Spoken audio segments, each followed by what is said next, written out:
Alors, bonjour à tous, je me présente, mon nom est Sonia Bouchard de Somic Immobilier, une entreprise où laquelle nous louons, vendons et achetons des immeubles, peu importe les conditions. Vous le savez sans doute, j'ai le grand plaisir de m'entretenir avec des gens qui gravitent tout autour de mon univers d'entrepreneur, mais aussi dans le domaine d'immobilier qui fait partie de ma nouvelle entreprise Somic Immobilier.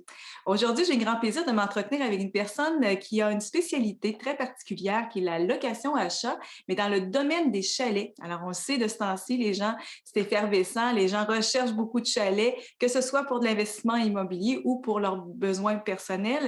Mais dans ce cas-ci, c'est plutôt pour l'investissement immobilier. Alors, je vous présente avec plaisir M. Hugo Paradis de Panache. Alors, bonjour Hugo. Salut Sonia, ça va bien? Oui, ça va très bien. Merci d'avoir accepté mon invitation.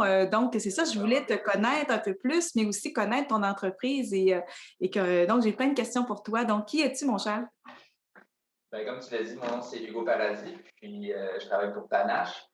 Mon parcours avant d'avoir débuté Panache, je suis ingénieur de formation. J'ai travaillé comme ingénieur concepteur en bâtiment, en structure de bâtiment pendant 7 ans environ dans une firme de génie conseil à Québec. J'ai travaillé sur des super beaux projets, autant en bois, en acier, en béton. Je suis aussi allé chercher une formation en conception de bâtiments en ligne pour OK. la certification pour les bâtiments écologiques. Toujours quelque chose qui m'a tenu à cœur. Puis durant mon parcours, je suis allé aussi chercher une formation professionnelle en gestion de projet. Puis j'ai terminé mon MBA à l'Université Laval dernièrement, qui Wow. m'a permis, C'est qui m'a complémentaire. permis d'évoluer plus à titre de chargé de projet. Maintenant, en fait, chargé de projet dans une firme de gestion immobilière qui œuvre là, dans l'Amérique au complet. Donc, j'ai toujours baigné dans le domaine du bâtiment. J'ai toujours voulu aussi allier ma passion pour l'investissement immobilier avec mon désir d'entrepreneuriat. C'est ça que Panache me permet de faire actuellement. Ah, c'est une belle entreprise. Ah oui, vraiment. En fait, c'est Vraiment. pas la première fois qu'on s'en parle, mais on Effectivement, commence à la connaître. c'est ça, effectivement, je souhaitais que tu nous partages un peu qu'est-ce que c'est Panache, qu'est-ce que ça fait exactement. C'est vraiment très précurseur, je dirais, comme possibilité, là. Alors, explique-nous ça. Parfait. En fait, Panache, ce qu'on fait, c'est simple, c'est qu'on aide les investisseurs immobiliers à acquérir leur chalet locatif sans qu'ils soient limités par leur mise de fonds ou par leur ratio d'endettement. OK. C'est une Et, stratégie qu'on a, tu en as parlé tout à l'heure dans l'introduction, c'est allier la location-achat avec la réalité des chalets locatifs. C'est vraiment une stratégie qu'on a montée en collaboration avec Denis Robitaille, avec des anges immobiliers que tu connais via Mhm. Imo Facile, avec Patrick Poulain, qui est coach immobilier aussi chez Imo Facile, mais qui est vraiment spécialisé en chalet locatif. Donc, en fait, Patrick a été notre premier client. C'est avec ces deux, on va dire, des rockstars, finalement, de leur domaine respectif. On a monté ces stratégies-là ensemble. Puis maintenant, elle est assez rodée, là, puis en fait, elle est très bien rodée, puis on la propose à d'autres investisseurs en ce moment. ben, là, on parle d'investisseurs, effectivement, c'est un point parce qu'il y a monsieur, madame, tout le monde qui souhaite acquérir un chalet. C'est pas nécessairement le chalet pour nous, c'est vraiment pour la location-achat. Donc, c'est pour des investisseurs immobiliers, si je comprends bien. En fait, quand on parle de chalets locatifs, effectivement, c'est des chalets qui sont destinés à la location court terme. OK. Puis nous, ce qu'on fait, c'est qu'on parle de location achat, puis on va en parler plus en détail tout à l'heure, mais on utilise la location achat pour permettre aux investisseurs d'acquérir leur chalet puis pour qu'eux puissent faire de la location court terme. Exact. Donc, c'est pas monsieur, madame, tout le monde qui souhaite s'acquérir un chalet pour leurs besoins personnels. C'est vraiment pour l'investissement immobilier pour le court terme.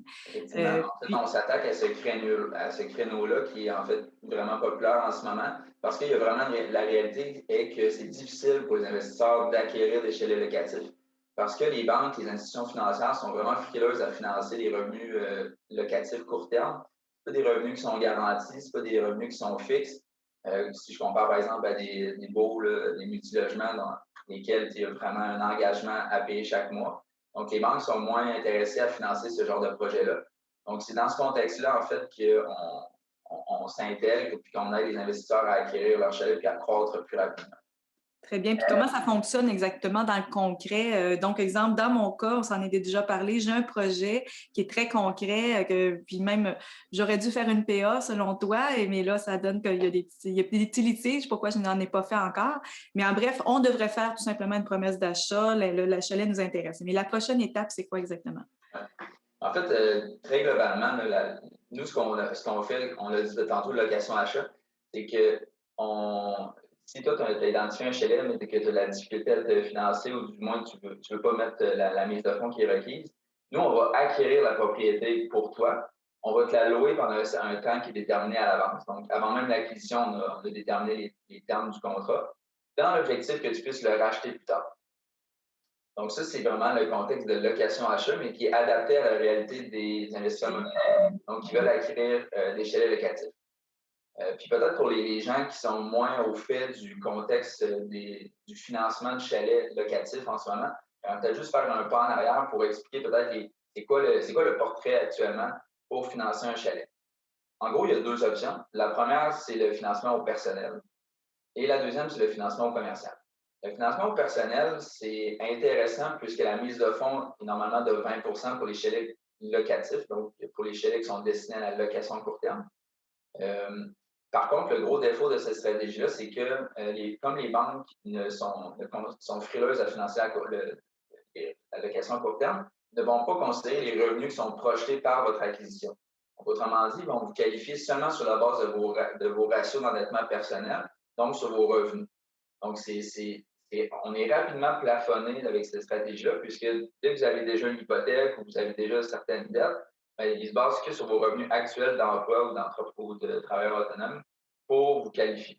Donc, les investisseurs sont rapidement plafonnés. Tu peux en acquérir un, voire deux, si tu as vraiment un bon salaire. Mais ce n'est pas une stratégie qui permet de croître rapidement et d'en acquérir plusieurs. Plusieurs débutent par ça, mais ils se rendent compte assez rapidement que ce n'est pas avec cette stratégie-là qu'ils vont atteindre l'indépendance financière ou d'en acquérir plusieurs. La deuxième stratégie, c'est le financement commercial.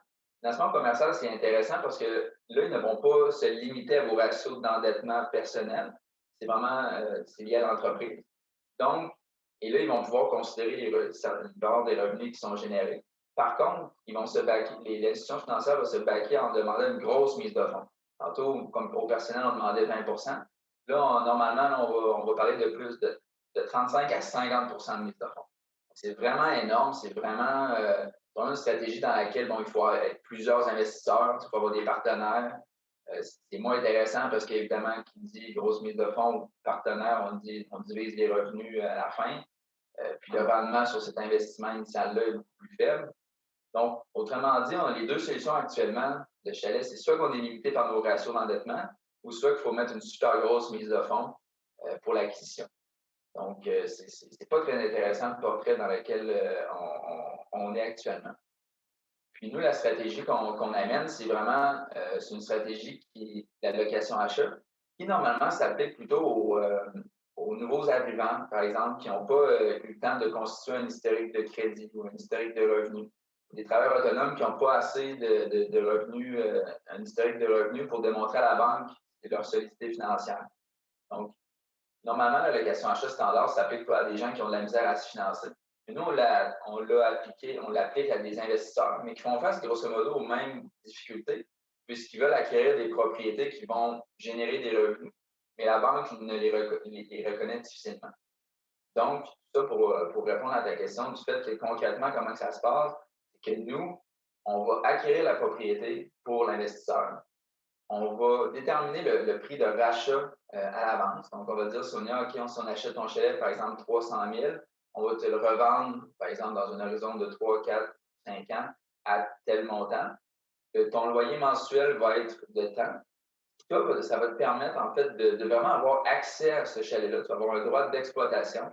Ça va te permettre vraiment d'en faire la gestion complète. Est-ce que j'en fais de la gestion pendant que toi, tu as acquis cette maison, ce chalet-là à ce moment-là? Là. Exact. Dans le fond, tu deviens, on pourrait dire, un locataire, mais tu deviens plutôt un exploitant, un gestionnaire de cette propriété-là.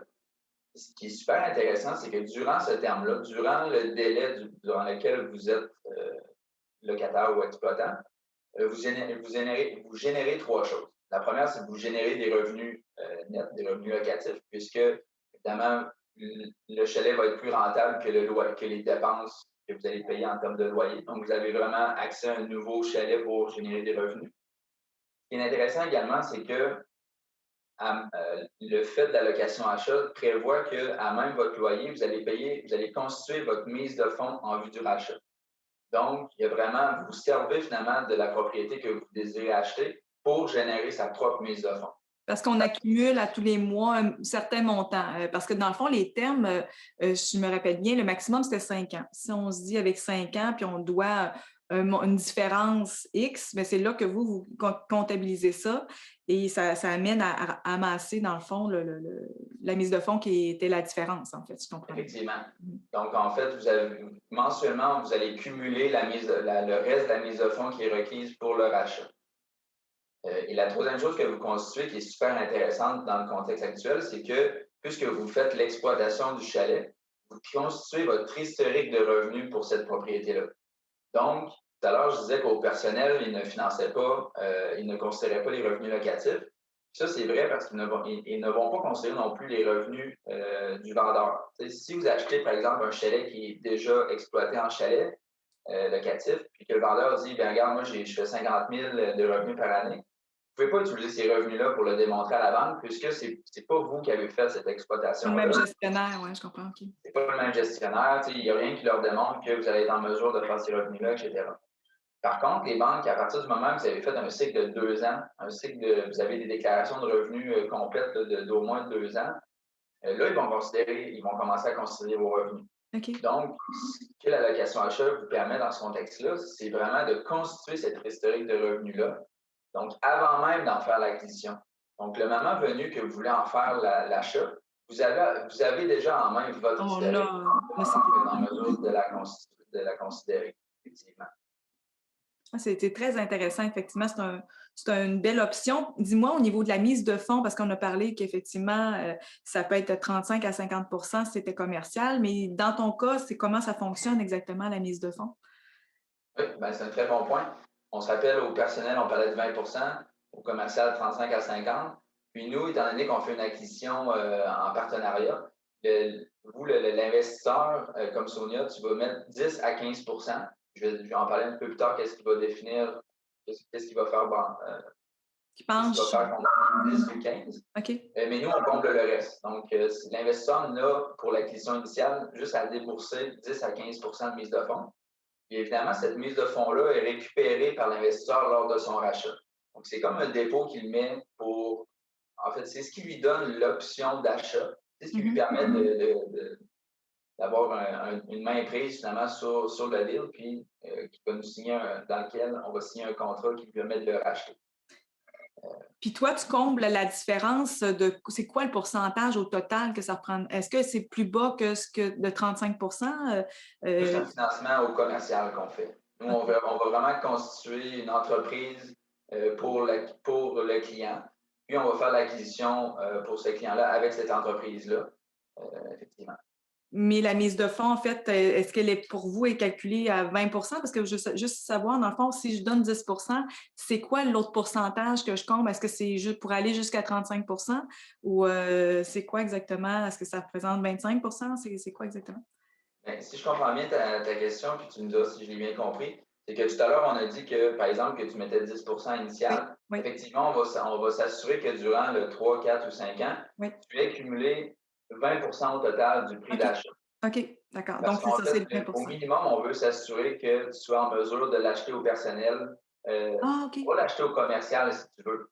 Je comprends. Pourquoi le 20 en fait? OK, d'accord. C'est ça, exact. Donc, on veut s'assurer au minimum que tu sois en mesure de l'acheter au personnel, mais on est conscient que peut-être que dans 3 ou 4 ans, tu voudras l'acheter avec une compagnie de gestion, mais au moins, dans ce contexte-là, tu auras peut-être à mettre un petit peu plus de mise de fonds, parce qu'on parlait de 35 à 50 mais au moins, tu vas être assuré de pouvoir l'acheter au personnel. Donc, c'est ce qu'on va s'assurer, c'est qu'initialement, si tu mets 10 on va aller chercher pour s'assurer d'avoir un 20 à la fin du terme, finalement, au moment que tu souhaites racheter la propriété. OK, très bien.